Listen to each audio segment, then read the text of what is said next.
Quando se fala de modelos atômicos, às vezes a gente fala de forma muito resumida e fica parecendo, às vezes, que tem só alguns experimentos que foram importantes ou que contribuíram para o entendimento do modelo mais moderno que existe hoje da estrutura atômica. Por exemplo, para se chegar na mecânica quântica, vários passos foram dados. E alguns passos, às vezes, ficam obscuros, deixam de ser falados. E aí um passo importante, uma etapa importante, entre muitas outras etapas, que eu gostaria de destacar hoje, é o experimento de Godestein. Godestein, um físico alemão, ele trabalhou como muitos trabalharam, como Hertz, como Philipp Lenard, como o próprio Thomson, J.J. Thomson, como Rutherford, como também Roentgen, como o Roentgen, tá? Como o Becquerel. Todos eles trabalharam com tubos catódicos. Todos eles investigavam os raios catódicos. Todos eles tinham um tubo de Crookes, ou tubo de raios catódicos, nos seus laboratórios de física da época. Tá? Então, França, Inglaterra, Alemanha, todos os laboratórios de física experimental ali estavam sempre trabalhando, os que trabalhavam nessa área de radiação, estavam trabalhando com descargas elétricas em dois eletrodos, o cátodo e o ânodo. A fonte de energia era uma bobina de Rundhoff. Essa bobina de Rundhoff tinha que ter uma fonte de corrente contínua. A partir dessa fonte de corrente contínua, essa bobina de indução, ela conseguia produzir uma quantidade, ou melhor, uma DDP de alta voltagem, na ordem de kilovolts. Tá? Então, nesse caso aqui, essa bobina aqui ia provocar aqui, tá, uma DDP, uma diferença de potencial, que conseguia arrancar elétrons do cátodo. E aí o próprio Godestein, que deu pela primeira vez o nome de raios catódicos, que nós já sabemos, tá, que são elétrons que são arrancados do cátodo e vão em direção do ânodo, tá? Nesse sentido aqui, vão na direção do ânodo, tá? A partir exatamente dessa alta diferença de potencial, na ordem de kilovolts. Tá? Mas qual foi o experimento de Godestein que adaptou o tubo de Crookes, que depois passou a ser chamado de tubo de Godestein? Godestein perfurou o cátodo, tá? Então isso aqui é um cátodo com vários furinhos. Por quê? Porque aí, no caso, quando acontecia esses experimentos, Godestein observou que nessa região do cátodo aqui aparecia uma luminosidade que ele queria investigar. Então já os raios catódicos aqui já sofriam uma interferência, já sofriam, por exemplo, uma interação com o campo magnético, já sofriam uma interação que depois J.J. Thomson conseguiu observar com o campo elétrico. Mas antes disso, ainda nessas investigações, tá, foi observada essa luminosidade. Para melhorar essa observação, Godestein teve a ideia de fazer furos no cátodo e fazer esse alongamento aqui no tubo. O que foi que aconteceu? Tá? Apareceu uma luminosidade aqui, mais acentuada, tá? Nessa região aqui, ó, tá? Meio que violeta. E aí, ele investigando isso aqui, ele observou, tá, que os raios que estavam indo ao contrário dos raios catódicos, que ele chamou também de raios canal, esses raios, depois chamados também de raios anódicos, ou seja, raios que possivelmente saíram do ânodo, tinha carga elétrica, tá, oposta da carga elétrica dos raios catódicos. Então, se os raios catódicos tinham carga negativa, os raios anódicos tinham cargas positivas. Então, foi a primeira vez que foi observado raios positivos se deslocando, do ânodo para o cátodo. Observado e caracterizado, porque observado, alguns já tinham observado alguma luminosidade na região do cátodo, mas que luminosidade seria essa? Quem conseguiu escrever um artigo explicando que essa radiação anódica seria cargas positivas foi Godestein. Tá? Ou seja, o campo magnético que fazia desviar os raios catódicos numa direção, esse mesmo campo magnético fazia desviar os raios anódicos em outra direção. Por isso que uma é negativa e outra carga era positiva. Depois foi observado pelo próprio Goldstein que essas cargas positivas eram resultado da ionização do gás que estava aqui na ampola, que estava aqui no tubo. Tá? Então esse gás rarefeito, quando recebia a descarga elétrica, tá? A descarga elétrica aqui dos dois eletrodos, né? A descarga elétrica de um eletrodo para o outro, do cátodo para o ânodo, essa descarga elétrica ionizava o gás e aí gerava essas cargas positivas. Então é a primeira vez que foi observado, por exemplo, tá?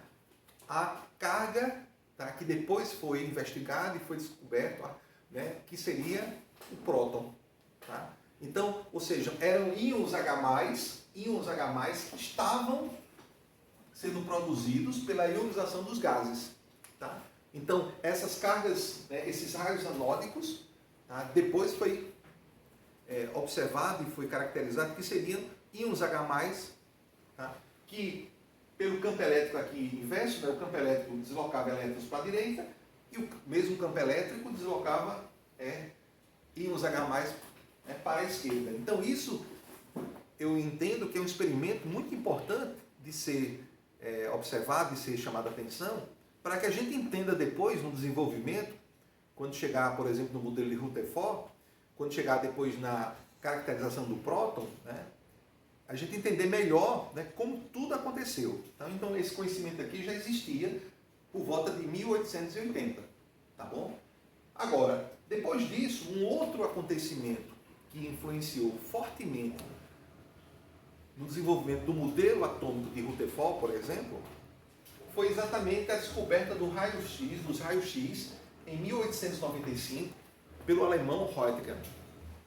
Essa descoberta, né, por volta de dezembro de 1895, Röntgen já estava com todos os seus experimentos prontos, tinha investigado todas as possibilidades dessa nova observação, um raio que ele observou que tinha várias características que não eram as mesmas características da radiação ultravioleta, da radiação do visível. Então tinha algumas características que ele observou que essa radiação era uma radiação penetrante. Röntgen também conseguiu fazer a primeira aplicação do raio-x, que foi a radiografia da mão da própria esposa, tá, de Bertha Röntgen.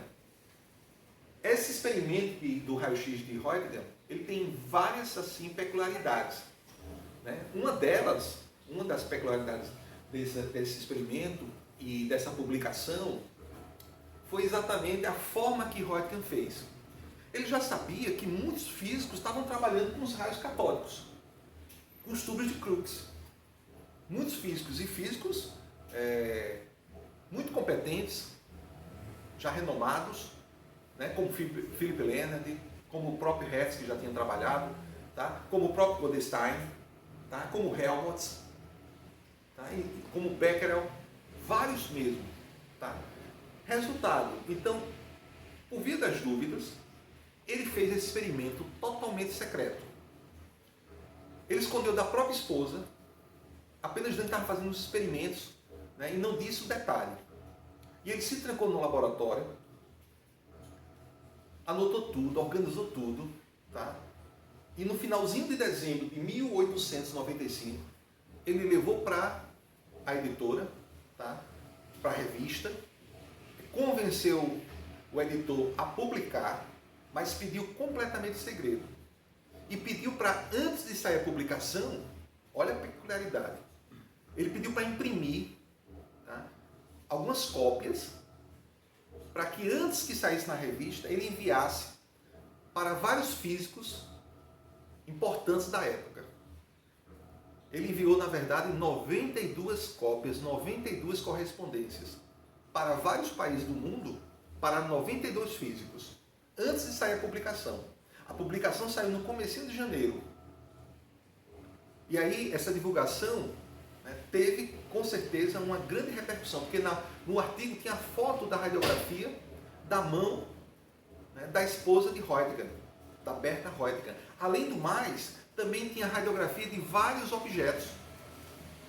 Então, essa peculiaridade, né, que aconteceu com a descoberta do raio-x, como também, né, além da descoberta, né, como o processo de divulgação, e esse processo fez com que, ainda no mês de janeiro, olha que interessante, de 1896, vários físicos que receberam, né, a correspondência de Roentgen reproduziram o experimento dele. Por quê? Porque o experimento dele foi simplesmente o uso dos raios, né, catódicos, o uso dos tubos de Crookes.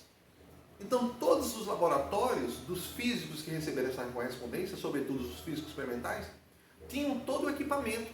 Todos eles tinham uma bobina de Rundhoff, né? Tinha bateria, tá?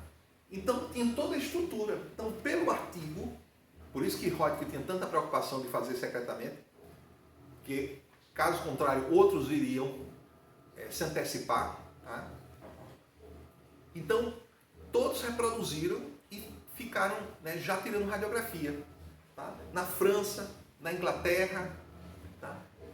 Então, no início de fevereiro de 1896, ou seja, um mês da publicação do artigo, já tinha um grande número de laboratórios repetindo experimentos, fazendo outros experimentos, testando o que seria esse raio-x, né? Chamado assim exatamente porque era uma radiação desconhecida. No início, Roentgen pensou que isso poderia ser um raio catódico, mas tinha propriedades que não eram de raio catódico. Tá?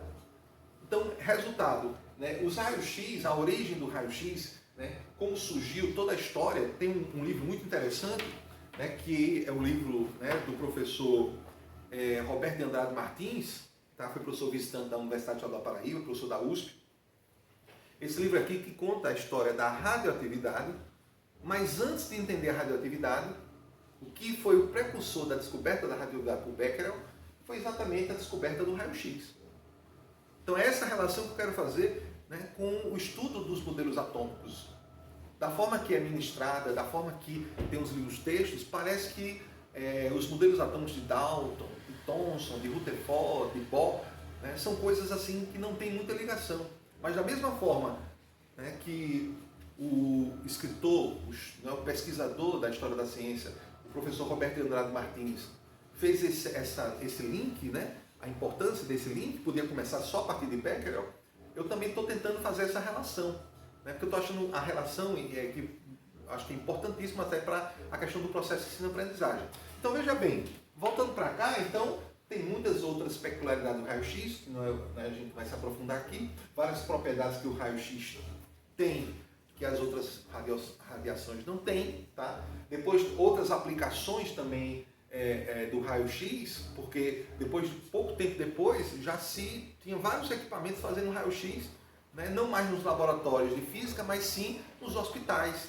O raio-x foi muito importante, né? A radiografia, melhor dizendo, né? Exatamente na Primeira Guerra Mundial. E entre outras aplicações que o raio-x teve. Hoje em dia nós temos aplicações, né, da própria tomografia computadorizada, que aí você tira vários raios-x simultaneamente a 360 graus. Tá? Depois teve o desenvolvimento da ressonância magnética nuclear, né, que na verdade não é a mesma propriedade, mas tem tudo a ver com o desenvolvimento. Tá? O desenvolvimento do ultrassom e outras aplicações. Tá? Agora, saindo do raio-x, da importância do raio-x, que veio do tubo de Crookes, ou seja, né, Roentgen estava estudando, né, exatamente a radiação do tubo de Crookes e estava percebendo que tinha uma radiação que saía do tubo de Crookes, mesmo que esse tubo estivesse todo fechado, todo, né, digamos, coberto por um papel preto, ele percebia que tinha uma radiação penetrante que continuaria saindo dos tubos de Crookes. Né? Da mesma forma, Becquerel, francês, que inclusive interessante que era, na verdade, ele já era a terceira geração de pesquisador, o avô dele já era o diretor, né, já foi o diretor do Museu de Ciências Naturais de Paris. Tá? O pai dele depois sucedeu o avô, também, né, diretor do Museu de Ciências de Paris, tá? De Ciências Naturais de Paris. Então, Becquerel tinha toda já uma, né, digamos assim, né, uma descendência de pesquisadores. O pai e o avô de Becquerel estudavam fosforescência, luminescência dos materiais. estudava eletroquímica, né? Estudava exatamente todo o processo que estava sendo investigado sobre as radiações, os tubos de Crookes, raios catódicos. Então isso já era, digamos assim, uma prática muito cedo, né, que foi apresentada por Henri Becquerel, da terceira geração. E aí, qual era a ideia de Becquerel? Becquerel, ele queria, na verdade, saber se algumas substâncias, no caso aqui, ele, né, o pai dele já trabalhava com essas substâncias que, quando provocada a partir da exposição da luz solar, emitiam uma luminescência. Então esse estudo já era o estudo, né, do pai de Becquerel, né? Então, Edmundo Becquerel. Então, o que é que acontece?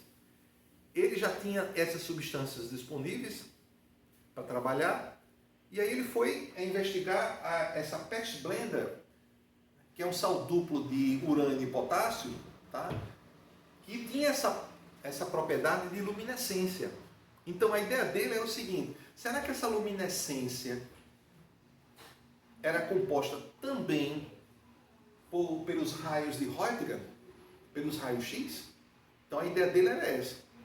Então ele foi investigar, tá, se, né, a Pechblender tinha essa propriedade. Então o que foi que ele fez? Rapidamente aqui, ele colocou, né, a Pechblender em exposição no sol.